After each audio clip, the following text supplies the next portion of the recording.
This week in Hey the Parents, we asked the question of what would actually happen if we just step back. Like no instructions, no reminders, no jumping in to fix things. Just dropping our kids into the moment and seeing what they do next. Because somewhere between wanting to help and needing to help, we might just be taking away the exact moments where initiative is supposed to show up. We're talking about why kids seem to struggle to get started on their own, whether we've created that problem without realizing it, and how we can start giving them the space they need to figure things out, even when it's uncomfortable to watch. Because it turns out the hardest part of parenting might not be helping, it might be not helping. I'm Michael Heit. I'm Sarah D. And I'm Mike Levine. Kids don't come with a handbook, so we need your help. Where do babies come from? Where do you think they come from? Is this a kissing book? Mama! Mama! What? Hi. I learned it by watching you. There are no rules in this house. I'm not like a regular mom. I'm a cool mom. We sent them to the best boarding schools. We hired the best nannies. We did everything right. Hey, Mom! The meatloaf! No drinking, no drugs, no kissing, no tattoos, no piercings, no ritual animal slaughters of any kind. Together, we can rule the galaxy as father and son. This is Hey Other Parents, an honest, messy, imperfect show for raising kids. Hey, welcome back. It's us again. Toodly-doo. Toodly-doo. I am so happy. Mike Levine, why are you so happy? It was my birthday the other day. Had a good birthday. So Mike Levine, Yeah. he did it right. He did the cake with yeah. the kids in the afternoon. They sang happy birthday, and then the kids went off to hang out with the grandparents, and then you had a nice date with your Yeah. wife. Wait. You know what? I have to ask you. What kind of cake do you want for your birthday, or do you like to have for your birthday? Because this is the best part. This is the best part for You're me. gonna remember? It's October, but all right, if you're gonna remember. What is your cake of choice? I think I'd. Gosh, I mean, if you're gonna ask me, I'd go for a banana cream pie. I know I didn't mess you up. Okay.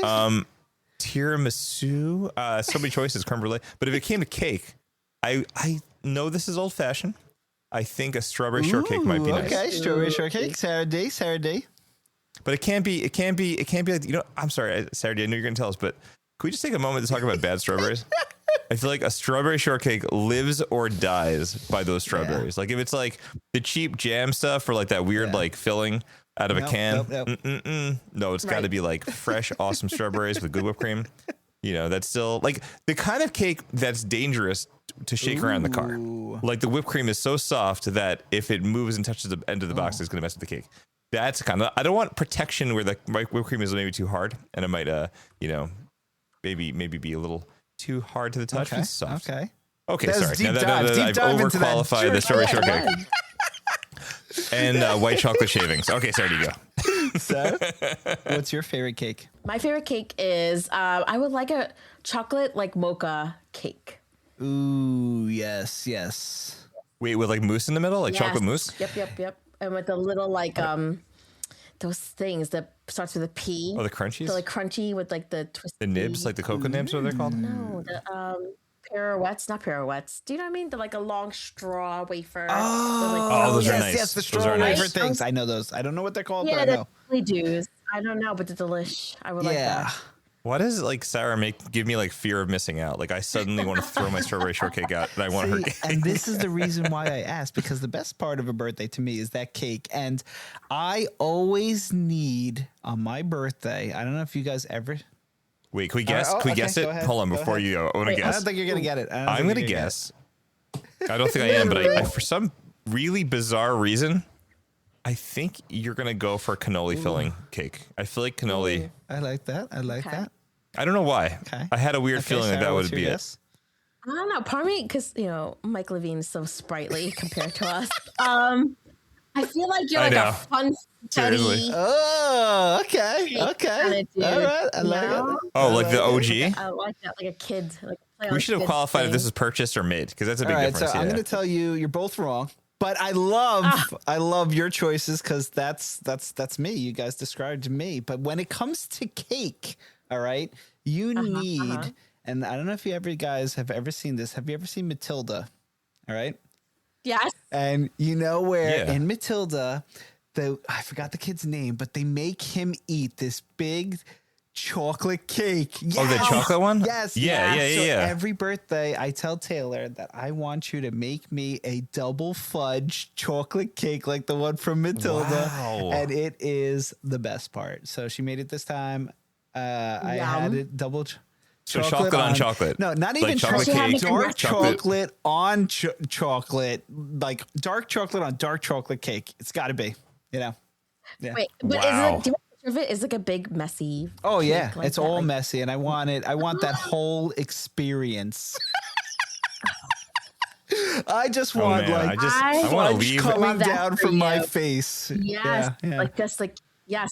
So Yes. is there a recipe that Taylor has? You might have to pass that Nah, along, no 'cause I recipe, no definitely- recipe. Just like, you know, Betty Crocker or, you know, whatever is on sale. But like Okay. dark chocolate, I love double it. dark chocolate cake. Oh, it's so much fun. So great. Oh, my mouth's drooling right now. Yum. I know. Can we just like record this podcast?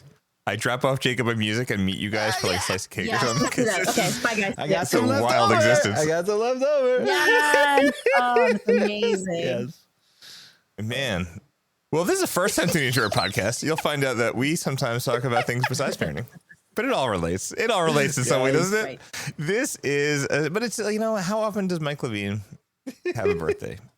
Of course, you'd say once a year. But this one, he is approaching a tender age of 40, and this is his last hurrah as a 30-something-year-old. So I think it's exciting. I think it's worth every moment where we take appreciation of the cakes and guesswork. And apparently, Sarah and I, we guessed wrong, but we didn't get. But sometimes being wrong is just being right, you know, because there's some good cake options. Right. I think so Absolutely. too. Oh man. So, Sarah D, what are we talking about today besides Oh cake? man. So we gotta talk about initiative, peoples. Our children nowadays, how do we help them take the initiative to tackle a problem, to get ahead in life? Because I was inspired by an article regarding initiative and how certain generations are getting fired easy, like faster than prior generations, because there's a lack of initiative in our youth.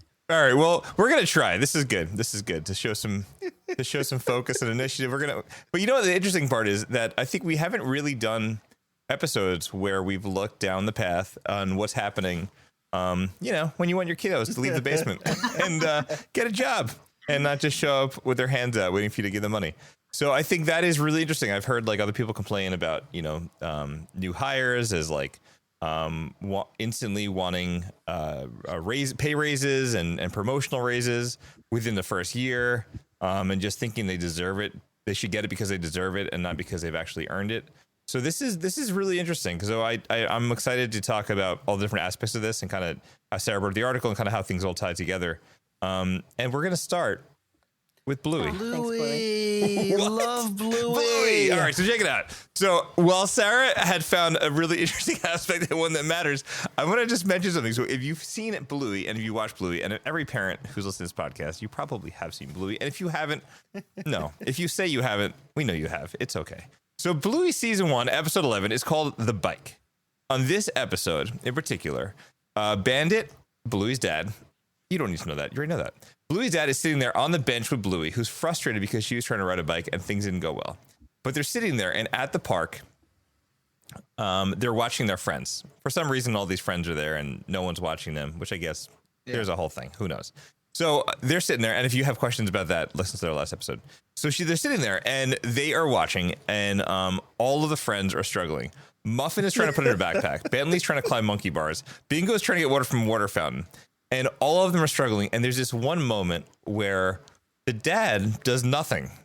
He actually stops Bluey from getting up to help them. And he's like, let's see what happens next. And it's the weirdest feeling because this is the moment where dogs are teaching us adults how to raise our kids. So they're sitting there and Muffin actually lands on the ground and she crawls in her backpack backwards. Bentley climbs up the pole to get to the monkey bars, and Bingo actually lets the water fountain overflow and water drips down, and then she starts licking the ground, and they're both like, ew, Bingo. But the thing about it is that it does inspire them to actually get up and start doing things because they struggle a little bit. And what's really wild about the whole process of watching this show is, no, you're not going to let your kids drink off the floor. But the thing that I thought was really wild was just this attitude of like not getting involved when you don't need to.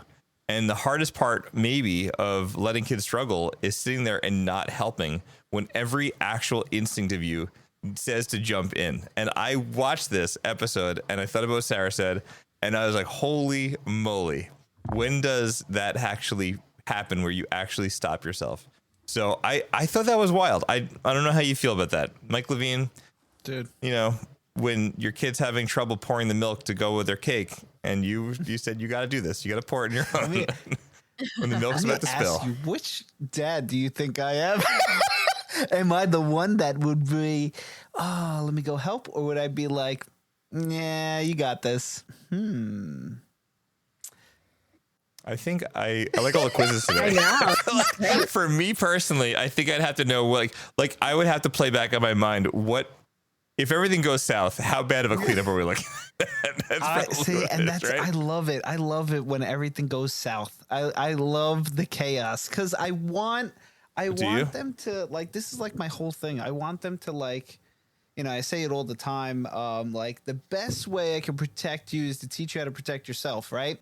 When you get yourself into any type of predicament or any type of trouble, like, you gotta, you know, I teach you, yes, like, I give you the tools to, like, figure out, like, what to do. And then, like, I want to see you get yourself out of it. Like, you know, kind of like figure out what you can do to, like, help yourself, you know, rather than me coming to help you.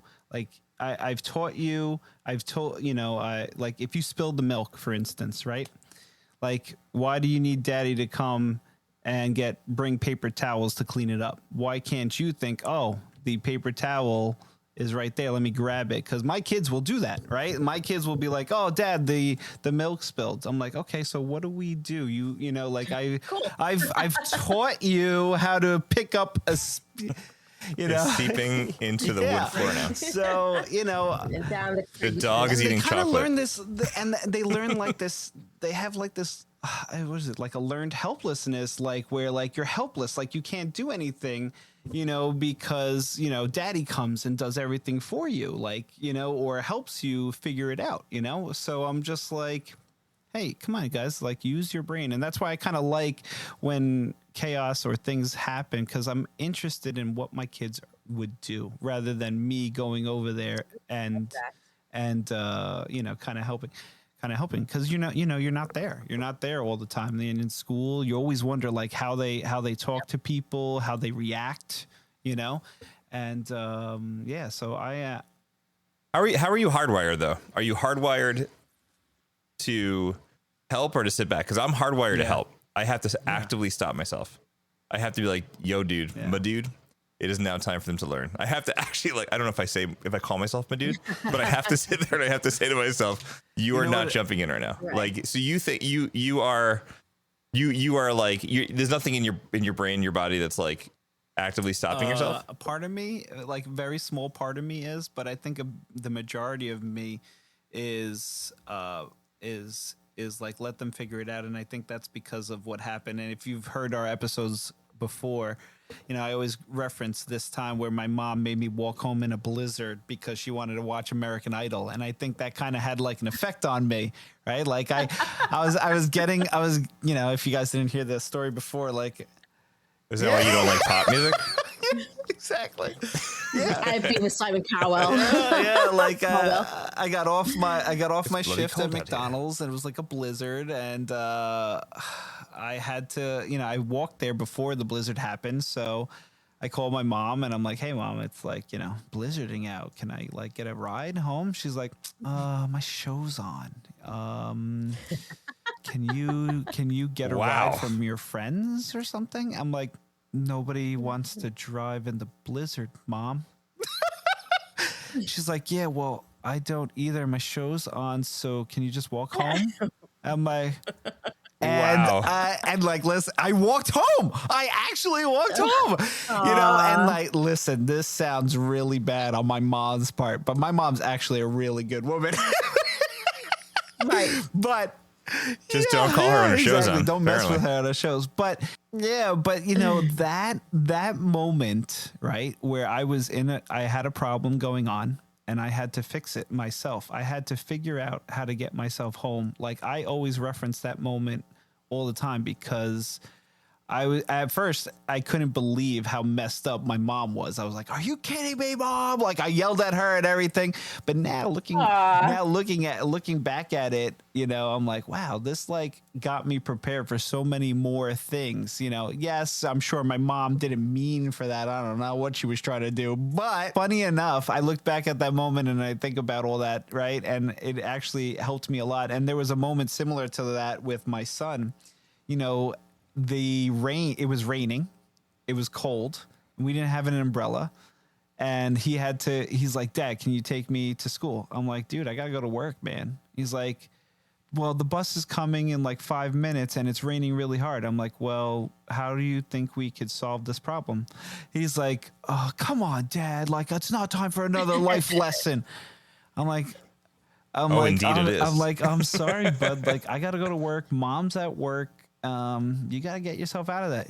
And he's just like in an anger, like stomping out, just leaves, puts his hood over his head and leaves. And that is my point. It's like, you know, we want to be there for our kids all the time. We want to be the superhero. We want to, but we just can't. We can't always be. And like that walking to the bus in the rain when it's cold without an umbrella is like, to me, such a little kind of thing that can push him to realize like, hey, you know what? I can get through this. You know, I don't need Mom and Dad. Like I can, you know, Dad taught me what I need to do to get through this. You know, like I can do it myself.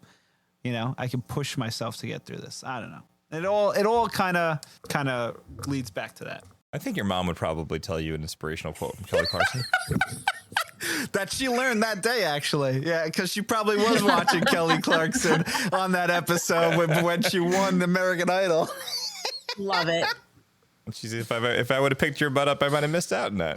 There's no such thing as DVRs. I don't know. Does that make sense? I don't know. I don't know if it makes sense. You know? It does. I was waiting for you to be like, so I waited till it snowed out. Right. And I was watching a show. Love it. Sarah D., how do we feel about these things? I'm with the chaos. I do, you know, I think because I went to Montessori school when I was little, and my parents were very much like, you know, so the Montessori, if you don't know what it is, it's like, you know, it's like the child, the curiosity, building all that. So I think I've always had that mindset, like, let them be curious, let them figure out, like, if they pour the milk to use two hands, if it spills, like, be like, okay, we made a mess. What do we do now? With that all being said, it doesn't mean that when they turn to teenagers, you know, or like 9-year-olds, that when they do, when they're like toddlers, they're so eager to clean and to help. Yes. And then something happens, and then they're like, "Oh no!" And they just put a newspaper over it. Right? They're like, "What do I do?" Or I just leave it here because, you know, the mom fairy will just come and clean it up for me, you know. And I felt the fairy was coming out. I felt that way too. Yeah, definitely. And then the fairy turns to a demon, and that's when I'm like, "Here's your braid, clean this up." The fairy's not a fairy after all. She's a demon. So, you know, it's a good delicate balance, you know, like, because you think you're doing the right things, and you try not to step in too much, but then it's like, how much chaos can I handle today? You know, so it's just so.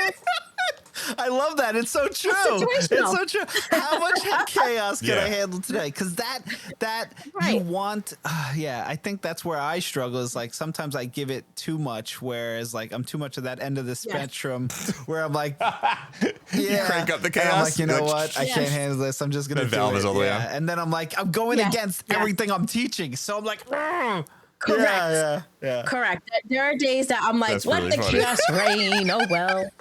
And oh my god! And there's other days where I'm like, "What the beep, beep, beep, beep." Yes, I know. And then you're like, if I dropped you off on the island like Castaway, like Tom Hanks, you wouldn't even find a volleyball. Right? I mean, it's crazy because it's like. I mean, that actually makes me laugh because I feel like Julian would be like ingenious. Like I think after the initial drop off on the island, that he'd be like, "Oh my god, what am I gonna do?" And then I think he would be like, "I'm gonna build a fort," and he'll make himself like the most gorgeous fort ever. Yeah. But then like he'll be sipping on like natural tea leaves and like he'll be like, "I'm actually not coming home. I'm pretty content." Like he would just like do that, but it'll be like first the meltdown, the panic, and everything else, and maybe like some sitting there being like, "I'm scared." I think Sophia would be like, "All right, survival mode," but then she would like kill off if there's like any other castaways with her, she'd probably kill them all off. Oh, that's amazing. So be first, annoyed. first it's Highlander Island Edition. She would be like, I'm annoyed. You're not getting enough sticks. You're off the island. I said, go swim. Swim along. Yes. So I think even her and Wilson probably get into a fight. You're not inflated enough. You don't. You're not Don't look carrying at me your that way, weight. Wilson. I'm washing off the handprint.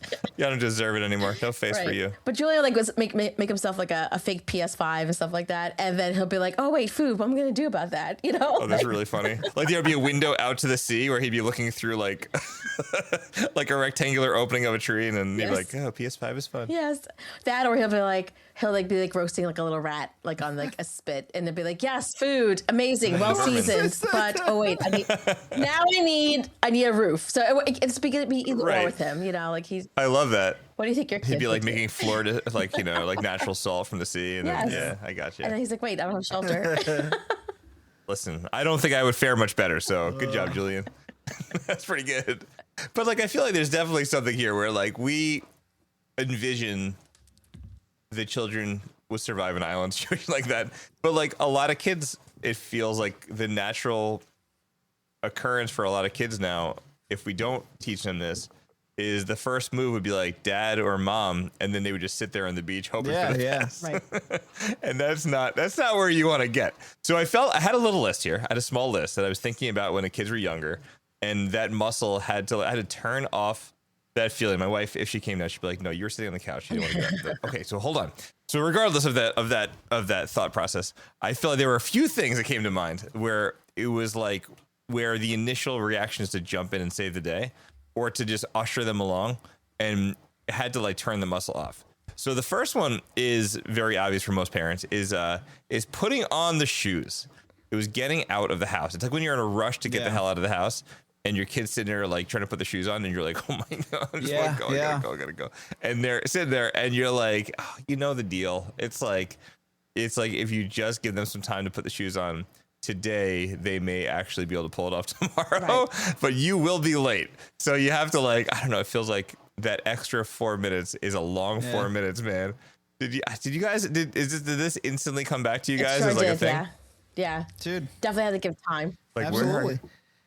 Finding your shoes is hard enough. And I still struggle with it now because I got a 5-year-old still. So it's like, you know, she waiting for her, and she's very independent. She wants to get all her stuff. She doesn't want you to help her. And if you help her, temper tantrum, right? Like, oh yeah, you got to start over. Yeah. So, but like the bus is coming. Exactly. The bus is coming. But at the same time, she's so good at it too. Like, you know, she'll put on her shoes. She'll be like, "Dad, wrong feet or right feet?" I said, "Wrong feet." And then she'll switch them and she puts it right on. And it's like, great. You know what I mean? Like, so, and it's cool to have that 5-year-old know, like, okay, let me ask, are my feet wrong? Are they not, you know, are my shoes on? Like that independence that she has created. Initiative that she has. And that initiative. Oh, good flow. But it's that self-advocacy, you know, that she's learning, you know, like, so when you think about that, like, yes, she's doing all that. Like, I love that for her because she's like, no, I'm going to do this myself. Yes. Love it. Yes. Yeah. You want to raise a strong, independent young lady. But at the same time, I like that. I like that she says like, hey, like, let me, like, are these shoes good? Like, because she's not afraid to ask for help or to double check something. And like, that's like, because that's like your pride, your ego, like as kids get older, as adults, how many adults can even ask for help, you know, or admit that they made a mistake? Right. You know, so like that's. Or one advice, or you want to seek out. That's great. Fostered that, you know? But that's the other thing too, is like, you know, with that initiative is knowing when to ask for help, right? Like, yes. I think sometimes our kids, because we've helped so much, just ask for help for you to do it for them, you know, rather than them taking the initiative to like try to do it and then say, "Oh, I can't do it. Now I need to ask for help." You know, like the help is before the try, you know? Yes. I think that's the biggest that's a thing problem. I think that the article was kind of saying is that, you know, like the kids, they don't know how, or children nowadays, whether because we become helicopter parents or, you know, like, or we're trying to make our life easier or the world is moving so fast that we're just like, we got to go, you know, like we got schedules, we got things to do. Really expensive days program that we set up and we're gonna be 5 minutes late, and then They're gonna cancel right. us. And I think that's the thing, is that they're so quick to ask for help before even attempting. Yes. And it's like having to trust themselves, like building that trust. Yeah. That they can make that mistake first and then ask for help. Because you see that more in like homework, Mm-hmm. Even at a young age with homework, like there's a you could see it right away with your own kids, and it's like I feel like that's so important to sit back and just look at them and be like, how fast are they willing to request help before even trying? Right. And then you're like, no. Yes. You're gonna try first, and even if you mess it up, Right. we'll work it out. But you are definitely trying this out, and sometimes even leaving the mistake is good because then they can learn from, Yeah. because that's not everyone should be perfect. Yeah, I think with like Sophie, so Julian's much more independent when it comes to homework. Like he's like, once in a while he'll be like, I need you to help me quiz him and stuff like that. But like Sophie has always been more of a, hey mom, I'm gonna need help with this, or I need help with this. And and I because she was the first, I always sat down very closely with her and worked on it, and but like more like there are times that I'm like, you didn't even look at it yet. Like, how do you know you're gonna need help? Yeah. She's like, I don't know, it's ELA, I hate it. I'm gonna need help, and I'm like, Like you and then there are times that like she sat back and be like, oh, actually, I don't need your help. Go away. And I'm like, oh, okay, fine, very good. you like never have those words. I know. Better. I'm like, tell me less. Yeah. Okay. Peace. Yes. But even like that, like that's like one of those things that I feel like happens in like a structured setting. But like, this is so random, and you guys probably have other things in your mind that fit this kind of predicament. So like even when it comes to play, and even things that are like not structured, not related to school, or not like jobby things, like video games. I know this is so random because this may come as a surprise. I like video games. Like when the kids were little, and it was like we waited because we were like because we were crazy. But then we let the kids play video games when they were when they were 5. That was like whatever reason, that was our idea. So like initially having the moment of like playing with your kids is cool. And then eventually they would get to a kind of game that was either too hard for them or it was challenging in some way. And when you just grab the controller and do it for them, it's like a quick instant stop the meltdown situation. But then what I found as time went on was like I did that for Jacob, and then like he didn't want to he wanted my help for everything. And I was like, no, this isn't you playing anymore. This is you watching me play. Right. And like the enjoyment was the challenge, like the actual challenge itself. But the thing that I was thinking about, because I was very tapped into this watching, because I was like, I don't want to mess this up. I want this kid to enjoy games. All my kids enjoy games, because in my brain I believe that we would all be sitting down on the couch someday and playing games until we had 5 people in the family, and games were only made for 4. But besides that, so the thought process was that letting them struggle in the game was important, because most games, what they do is they teach you some skill or thing that will come up a lot in the next level of the next part. But if you don't learn it in that initial part, it is gonna be hell to pay, and you're not gonna be even worse at it. So like as I was noticing this, I was like, oh my god, like you're like almost like ripping out a chapter of the book. So like that was really wild, because in all of these things that we kind of like thought about, it was the idea of like play and challenging, and like board games and video games and things that are like actual could you picture your kids in an escape room if they never had any challenges? Right. Like they would just watch the hour run out, Or cry. or cry, or both.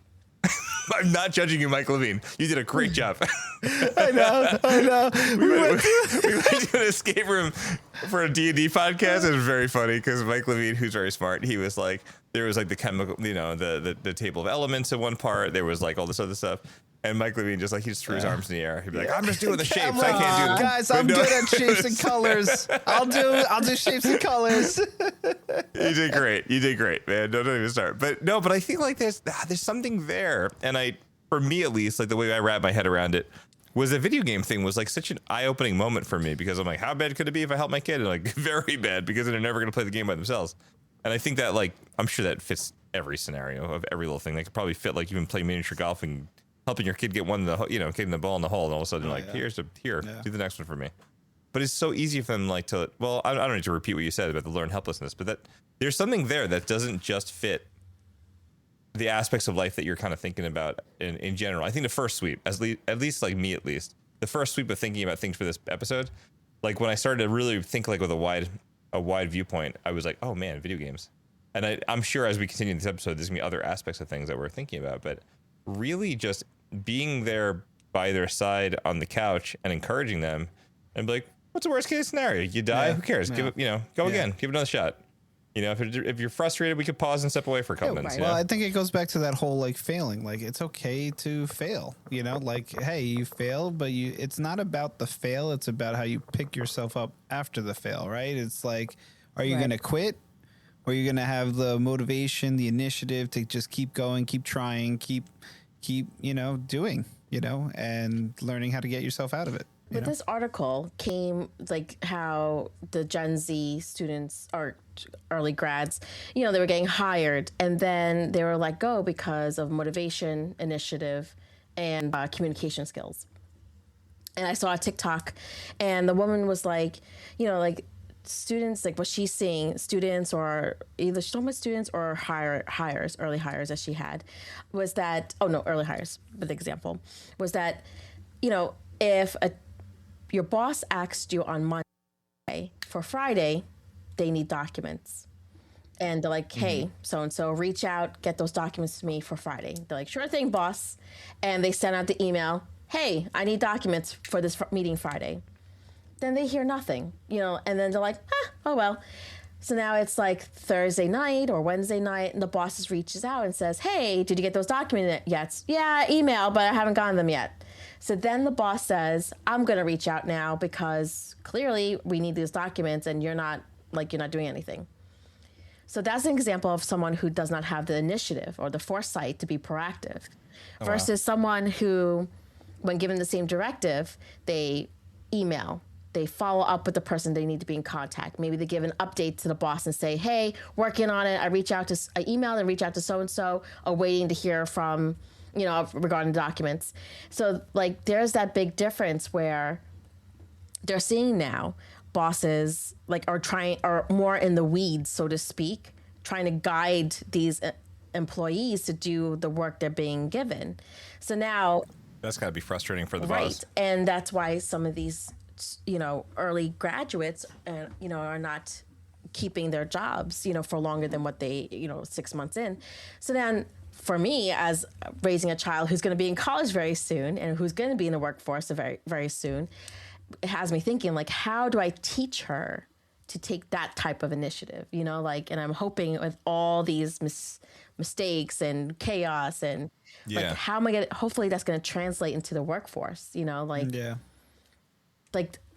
I hate to be like, oh my God, like at kindergarten, we got to start thinking about how they're going to be able to have a job in, in the real world. But all that stuff is like foundational. Yeah, I totally agree.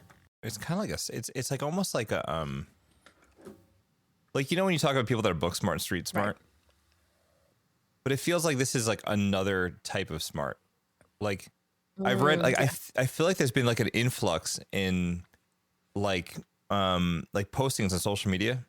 Like I started using Threads now because I was like, I'm going to be cool. I'm going to get a Threads account. So I started using Threads and I'm seeing this influx of, everyone listens probably this guy's an idiot, but there's probably this influx of like job related things or like career things that I'm seeing a lot of. And I'm wondering if I'm getting more of these because I keep clicking heart on them and it's probably what's happening. Right. But the thing that I thought was so interesting was, like this like strategical kind of stuff that it was like, one thing was like advice in a way that was like, okay, so you want to move up in a company, you want to get a good, you want to like, whatever, you want people to be impressed by you. The first thing you should do is really understand what your boss does. Find the job aspect that your boss has that annoys them the most, and now try to take that off their plate. And I was thinking, I'm like, wow, that's really thought provoking, and that's like a really good way to move up. And like that's a show like initiative. And then I was reading other things that were like, when you get certain types of questions in an interview, how to nail the answer. And obviously, if everyone's listening to the same thread and they're going to answer the same way, it's not going to help anybody. But it was really an interesting way about how to show. I mean, you obviously have to just bring it and do the job when you're doing it, not get fired after a week. But how to actually show that like you are capable and these are the types of things that you should be doing. And I struggle with that because you're right. You have the oldest kid in the bunch of us, and she is going off to college, and like time moves whether you like it or not, and your kid's got to figure it out. And I don't know, man, because I feel like, punishment's a hell of a good way to learn things, but like, you don't want your kids to suffer, and you don't want your kids to learn the hard way and get fired. Right. And it's like, how do you actually bestow this? And I don't know. I mean, like, you always bring up these really good points about just having a simple conversation at the dinner table, whatever else. And I don't know. Like, I feel like I would love for my kids to read these really interesting ways to like move up in a company, but just it not come from me. Because oh, Dad's telling us, but like, but things like that, like, I feel like that is such, like, I feel like if I was working, like, okay, so when I was younger, I worked at Tower Records and I worked in high school, and I feel like I would listen to, like, the older kids or the whatever, they were like, in the 20s or whatever, but I listened to their advice was like, it was like gospel. My parents would say something was fine, but then I hear from these guys like, oh my gosh, this is amazing. But like, there's a certain degree of that. And I don't know, like, how you get it from the cool aunt or the, the hip uncle or whatever else, but I don't know. That's a part that I struggle with. Like, all this stuff in this episode, that was a part that makes me kind of like have the big question mark over my head. Not like a quest giver. Not like a quest giver. Right. I love it. I mean, like, I don't know. I think like there are times I see moments of initiative with my own kids where I'm like real true initiative, not just like cleaning like a mess, like, we just went on a road trip for Sophia to look at some colleges, and like, she took the initiative to say to Julian, let's clean up the hallway bathroom so that way when we return, we're not coming back to a messy bathroom. And I was like, whoa. You must have been so proud in that moment. And not says, you must have been not saying, I'm not going to say a single thing, like holding your hands out your mouth. She normally, I have to say, she normally is in charge of the hallway bathroom and stuff like that. And she, because she's the second mother of Julian, and, she gets him to clean his mess. But I was like, whoa, like that's great. Cause she's seen me do that. Like, before we leave, I like to like make things kind of peaceful. That way you're tired. You want to come home to a messy house. Or right. This week all you do is like you empty your suitcase and laundry and you're still good. And so I was like, whoa. Or like there's moments like where Julian was out for a little bit this year, like maybe 2 days or something, and he reached out to his teachers, hi, like, what did I miss, or is there something I can make up, whatever. And I was like, he's like, I was like, oh, do you have any homework? He's like, no, I'm waiting back for an email. I'm like, for what? And he's like, oh, for my teachers. And I was like, whoa, like, he reached out. So I'm like, that's great. So like praising really those moments, or like sometimes I feel like even when you praise too much, it's like, now they're like, well, now I don't want to do that because you said said yes or no. It loses its. It's like no, it is. It's like the efficacy wears off because you inflated it. It has no value anymore. You're like, great jobs. You're just like hand answer. It feels like. And like. Sorry, I don't mean to be negative. But it's true. Like, that's how I feel. Like, I didn't praise them for cleaning the bathroom. I was just like, see. And I just walked away. You're like, don't go praising me for my hard work again. I know you scrubbed that toilet really great. Get down scrubbing. And here's the problem I have, because you just brought up two great examples. So it's like, with Julian, with his reaching out to his school, right? He took the initiative to like reach out to find out what he needed to do, right? And then Sophia took the initiative with cleaning, and you want them to have that initiative for both things, right? Like, you want them to be able to take the initiative and like worry about their education and things, but also worry about their hygiene and stuff. I have a problem where my kids like will either worry about one and not the other, So then you're oh man. Then you're like, that's normal. Yeah, but it's like, do you not scold them, but do you like, try to confront it, or should you be happy that they're actually taking initiative? Like there was somewhere. like Lucas, we see his report cards, right? He got a bad grade and automatically walks through the door. I took care of it. Don't worry. I already reached out to the teacher, sent an email. He's gonna get back to me. And we're like, me and Taylor were both like looked at each other like, what's going on here? Wow. Yeah. Yeah. Well, let me back up to the part of the story where we find out just how bad this was. Yeah. But then it's like with the room, it's like, hey, did you clean your room today? Did you do this? Or, I'll take care of it. I'll take care of it by next Thursday. And it's like you said, Yeah, I was just gonna say, like, Julian initiative to clean his room. Right. I know. You know, like Julian's like in Hoarders, like he just like pops out from the pile like somewhere. Yeah. Like a Right. gopher goes back into Yeah. his like whatever. And then like What do you mean? Everything's Sophia, good. I have to like prompt. Did you reach out, teacher? I'm gonna do it. Not today. Yes. Did you do it? Did you do Yes. it? I'd rather have a face-to-face conversation than an email. Okay, but when you're gonna have the conversation, like, you know, and Right. then If you're gonna wait too long, you're never yes, gonna do and it. finally it's like Friday, and I've been like gently like, hey, did you have that conversation? Right. You know, How'd that conversation go that you didn't have yet? um, Fantastic. and then like finally like 8 days later, she like does it. I'm like, girl, Right. like, it's like, you know what you need to do, you just not doing it. So like, so she's clean. Just do it. And just like doesn't want to communicate. Clean and never and no Right. follow up. So, yeah. Great. And then he's great with the education and just a messy hoarder, you know. And that's like, and that's what's frustrating. So like, are we doing the right thing by being on top of them because they're not showing enough Right. initiative, but yet they are showing initiative in other aspects, you know? But then we see these articles and these things and, you know, and we worry, you know, like, oh my God, is our child going Yeah. to be similar to this because they don't take enough initiative? And it's like, I don't know. I always wonder, am I doing too much? Am I doing too less? Like, I don't know. I don't know what the right answer it's like is. having them like problem solve, like, you know, because I think that's like the biggest thing with that example that the TikToker said. I forget. I would love to credit her, but I can't find her video. But you know, like, you know, it's like that problem solving. You're given a problem by the boss, or you're given a directive by your boss, by anyone, and it's not going as planned or as smoothly as it should be. Like, and there's a tight deadline. So like with Sophia trying to reach out to her teacher, it's like most times it's like, oh, it could be within the next 2 weeks. She does it, obviously sooner the better. Yeah. But you know, with a boss, you know, deadlines are tight, fast, quick turnaround, you know. Yeah. And it's like having them to problem solve, like, like, well, I didn't hear a response within 24 hours. What do I do next? Right. You know? Right. Because if the boss wanted to do it himself, he would have done it, or herself, you know, Yeah. reach Right. out and do all that. Like, no, they hired you to do that job. So you got to do it, you know? Well, it's funny because they do, like, you know, when they're younger, they do all those things in school with like bucket fillers and this and that and the other.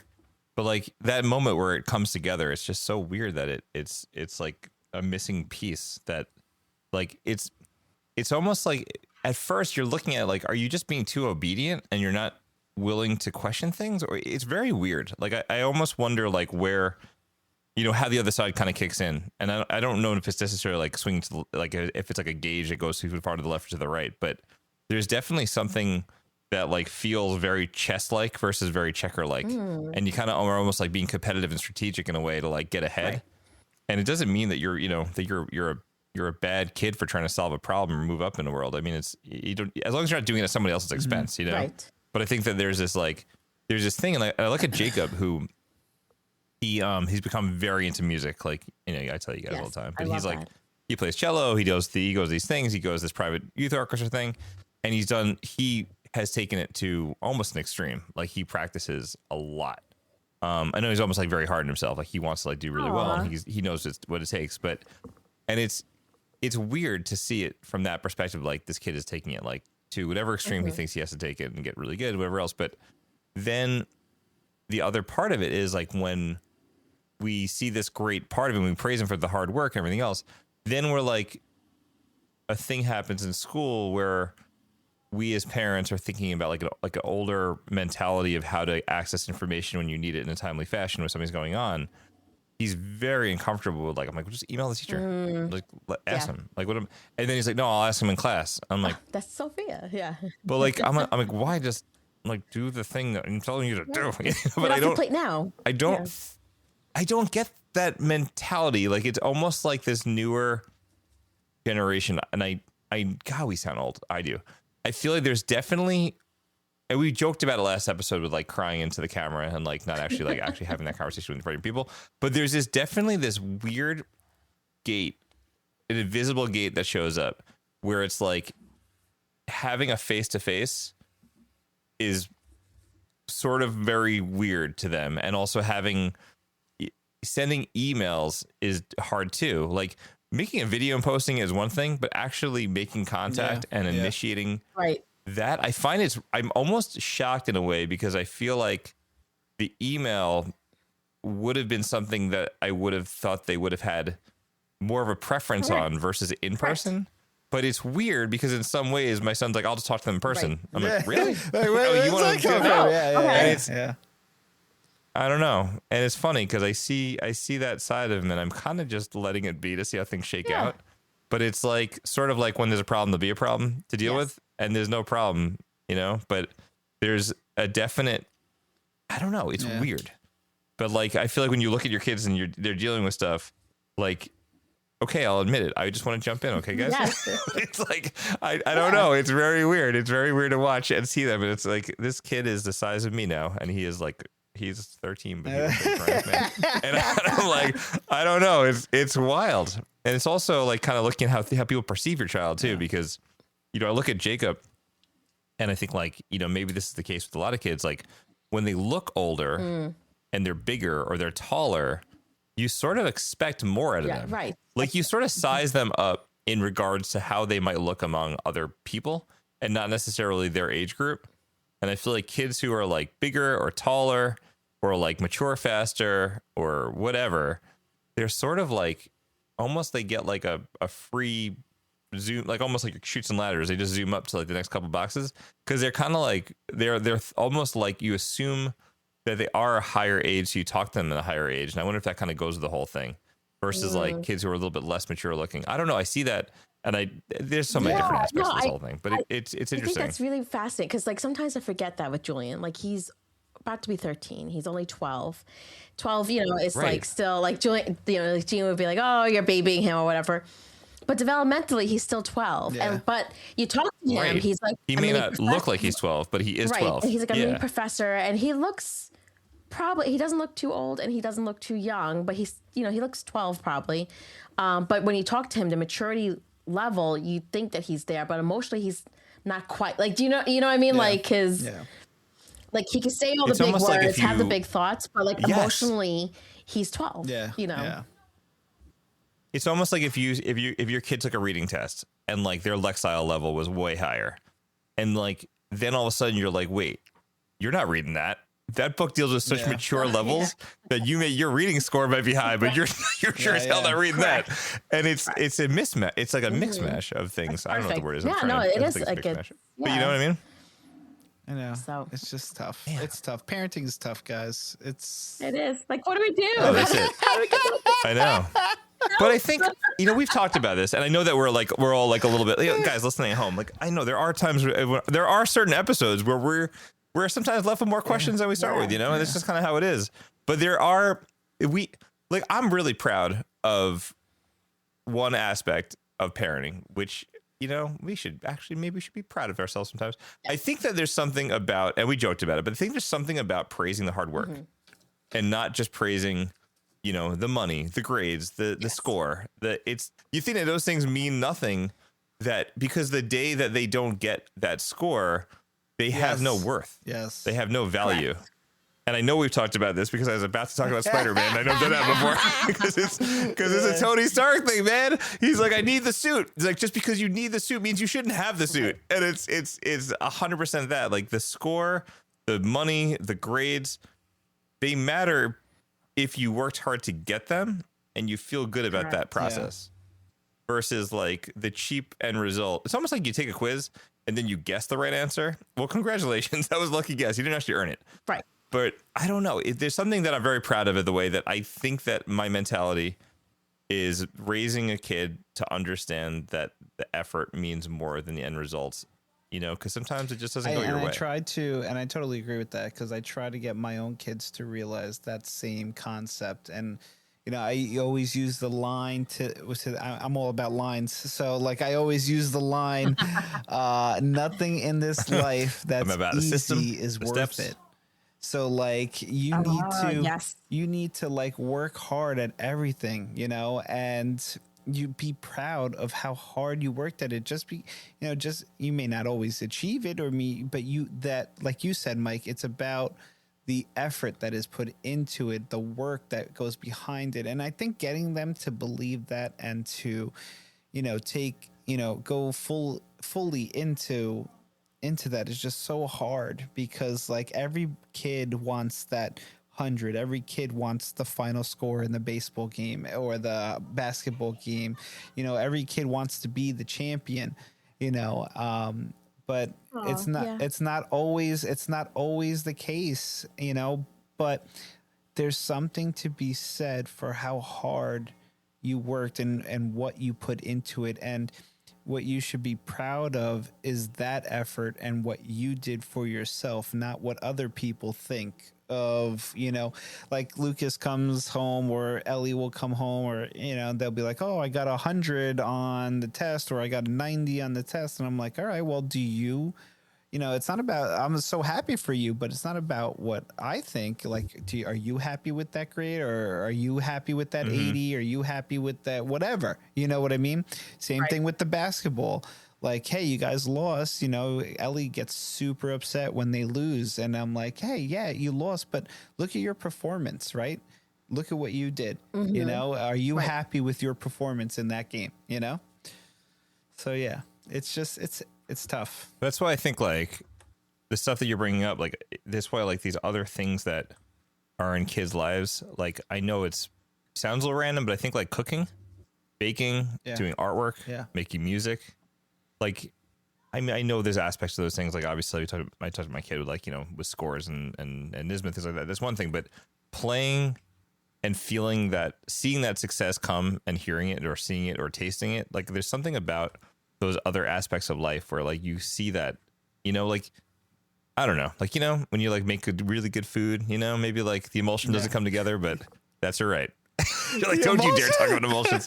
No, but I feel like there's something about like with food and cooking like that, like to me, like that's kind of cool because like things like that where you can work really hard at something and like really develop it and get that skill together and see it. Like there's something, the journey, like teaching them, you know, like, or even like puzzles and like, you know, it's just teaching them like that growth mindset.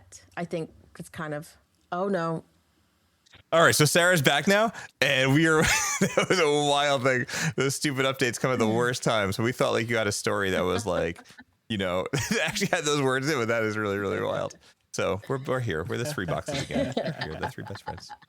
So we'd love to hear from you guys at home for the show. The question this week is, what do you want to see your kids doing independently without being asked? What is the dream? What is the hope? And maybe, hey, if they're already doing it, how did you get there? Just asking for friends. We just are curious. We want to know. All right, so we're going to shift that over down to the next part of our show. It is called Time to Unplug. This is where we talk about the things that are going on outside of our children, because sometimes we just need to have something for ourselves or with our spouses. It gives us a chance to decompress because you'll be a better we if you take care of me.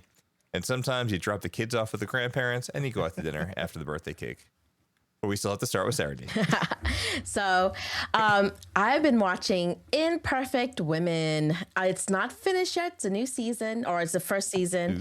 It's only like 5 episodes in or something like that. It is so good. I really like it. It is with Kerry Washington and Elizabeth Moss. And it's like a psychological thriller. There's a group of 3 friends. The other actress, I don't know her name. She is not a surprise. She is dead.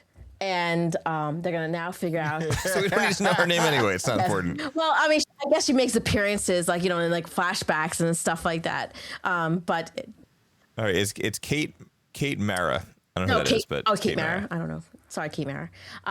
And so it's just a really good, again, I love myself a psychological thriller. I love like trying to figure out who did it kind of thing.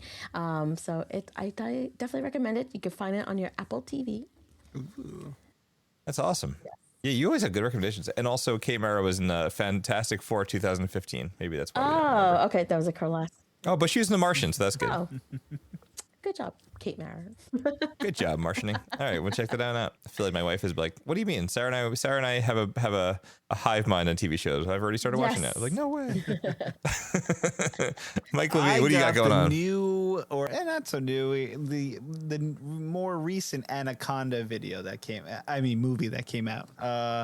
Oh, okay. The video would be wild. You're like, I was just on YouTube and I saw a video of Anaconda. I don't know if you remember like the 1997 film, I believe, with like J-Lo and Ice Cube and Anaconda.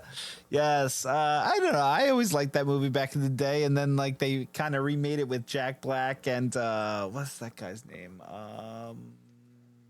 Paul Rudd. Paul Rudd. That's what it was.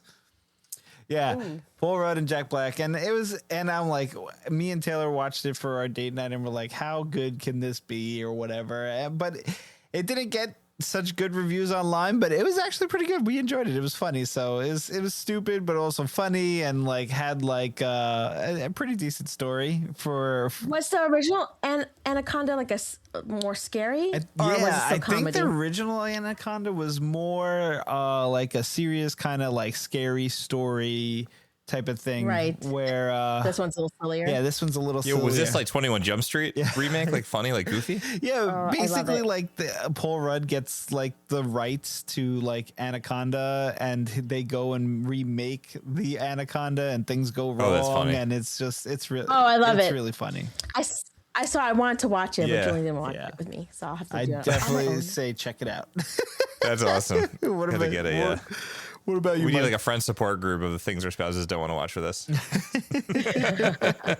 Oh no, Julian. Oh, Julian. All right, even better. All right, well, whatever. That's my movie buddy. Movie buddy, friend, children, whatever.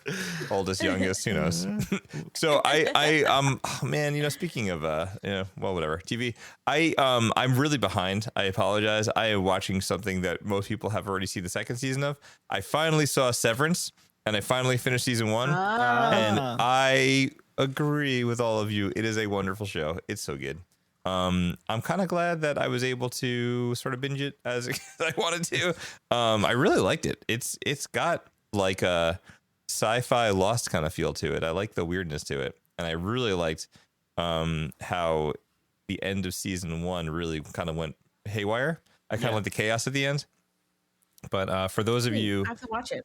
Okay, so for those of you who have are the last in line, like Sarah and I, to see Severance, the gist of it, without giving away too much, is that there is a company where people have this procedure done, and when they work there, they have to have the procedure done to work at this company.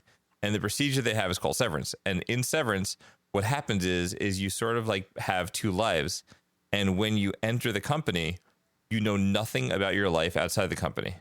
And when you leave the company and you exit the doors, then you don't remember anything about your life inside the company, and then everything flashes back to your company, to your life, your regular life. But the people don't know anything about what happens inside the job because they can't remember it. And it's a really, really weird, trippy show. And it has like a little sci-fi, but it has a much more like, I don't know, it's like a thriller. It's mixed with like, kind of like a Lost kind of feeling of trying to figure it out. But it like definitely dystopian, I guess. Like a little is really weird because as you're seeing it, it's really hard to figure out if it's taking place in super modern times, because people are sort of driving like older cars sometimes, but the technology is way new, and it's really weird. And on top of everything else, Ben Stiller is the producer of it, which is so wild to think. Oh, wow. But I think it is with 100% worth checking out if you liked Lost. If you like the weirdness of it, like the figuring stuff out, and like, Sarah D, if you watch it, it'd be really exciting, because then when we watch season 2, we could talk about it. Okay, I have to watch this then. Okay. And everyone else who's already seen it, who just like, who is like, oh, that's so cute, you're watching it now. And I'm like, yeah, I know, thanks. But those of you at home, if you haven't seen it, I think it's definitely worth checking out. But like most shows, you kind of have to watch a little bit. But by the end of the first episode, you're going to be like, holy moly. Because then you're all of a sudden, then you're in, Yeah. Okay. Then you're in. I like it. But speaking of in, we're out. So I think we're just about out of time on this episode of Teaching the Kids Some Initiative, Taking Initiative, and not worrying about finding a volleyball on a deserted island because you work for FedEx. But it's about having initiative every day and learning to grow and trying to keep those jobs when you're in your 20s. All right, so we talked about all kinds of things today. We talked about birthday cake. We talked about birthday preferences. We've talked about banana cream pie and why Michael Levine should be eating it, and all kinds of things that we talked about relate to imperfect ways, but our kids learn to grow and be better versions of themselves. We'd like to take a moment to thank our listeners and supporters for donating to the show. If you want to help support this show, so we keep making episodes like this one, we have a link to donate in the show notes. If you don't have the means to do so, we always appreciate it when you tell your friends, your family, your neighbors, the person at the checkout counter, some random person you just met at a open school night. Who knows? Maybe we can learn from them. They can learn from us in our growing community. If you get a chance, please leave us a review on Apple Podcasts or Spotify. We can't wait to explore this parenting thing with you next week on Hey the Parents, because every week it's an honest discussion about raising kids. Don't forget to hug your kids and charge those Chromebooks.